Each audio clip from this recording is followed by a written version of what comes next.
Trump also expected to be grilled about Russia when he holds his first press conference in months on Wednesday. Meantime, the president-elect firing back at Hollywood star Meryl Streep after she slammed him at last night's Golden Globes. Just 11 days away from Inauguration Day. Let's begin our coverage with CNN's Jason Carroll live at Trump Tower in New York. I know it's cold. What else is going on? Yeah, you can see my breath. You know it's cold out here, Chris. Clearly, the president-elect has a lot more on his plate rather than responding to Meryl Streep's Golden Globe speech.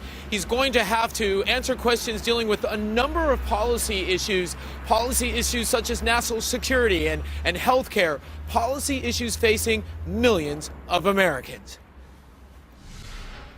Donald Trump and the Republican-controlled Congress moving full speed ahead with an ambitious agenda. Confirmation hearings begin tomorrow for some of the president-elect's key cabinet nominees, while the Senate is expected to hold a series of votes this week to begin repealing Obamacare, but details of replacing the outgoing president's signature law still remain unclear. It may take time to get all the elements of the replace in place. Trump will also finally answer questions on Wednesday when he holds his first press conference in nearly 6 months. The now declassified intelligence report on Russian hacks expected to be a major focus, but questions remain about whether Trump accepts the report's conclusions. He's not denying that entities in Russia were behind this particular hacking campaign. Hillary Clinton was viewed by a majority of Americans as unlikable. That has nothing to do with Moscow. Over the weekend, Trump tweeting,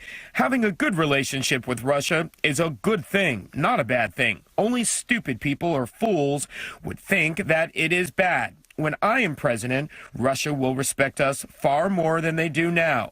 And both countries will perhaps work together to solve some of the many great and pressing problems and issues of the world. For months, Trump has cast doubts about U.S. intelligence that Russia was trying to interfere with the election. It could be somebody else. Maybe there is no hacking. Could be Russia, but it could also be China. It could also be lots of other people. It also could be somebody sitting on their bed that weighs 400 pounds.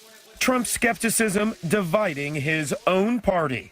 If after having been briefed by our intelligence leaders, Donald Trump is still unsure as to what the Russians did, that would be incredibly unnerving to me because the evidence is overwhelming. In a new interview, President Obama says he did not downplay the threat Vladimir Putin posed to the United States. I don't think I underestimated him. Vladimir Putin's not on our team.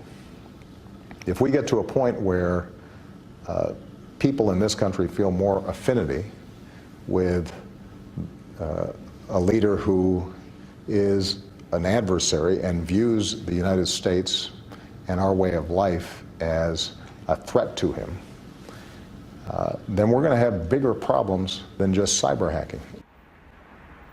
And Trump this morning going after Meryl Streep after she criticized him last night after she said he appeared to make fun and mock a disabled reporter.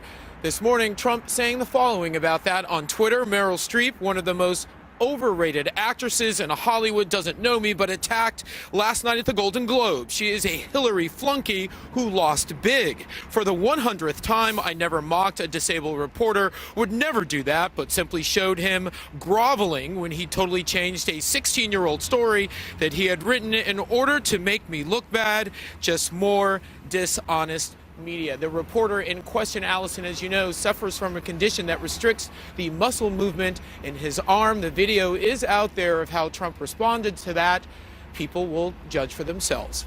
Allison? Okay, Jason, thank you very much for all of that. Republicans are planning to move ahead with a packed schedule of confirmation hearings this week, despite concerns from Democrats and a government ethics watchdog group about incomplete background checks for some of these cabinet nominees. Senate Majority Leader Mitch McConnell warning Democrats to just grow up.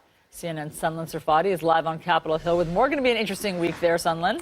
It sure is, Allison. It's going to be a big week for the incoming Trump administration here on Capitol Hill, with a whole slew of confirmation hearings for Trump's nominees scheduled here on Capitol Hill. And that's exactly where the Office of Government Ethics is sounding the alarm, saying the pace of these hearings has been essentially rushed through, and saying that many of the nominees haven't handed over the proper financial disclosure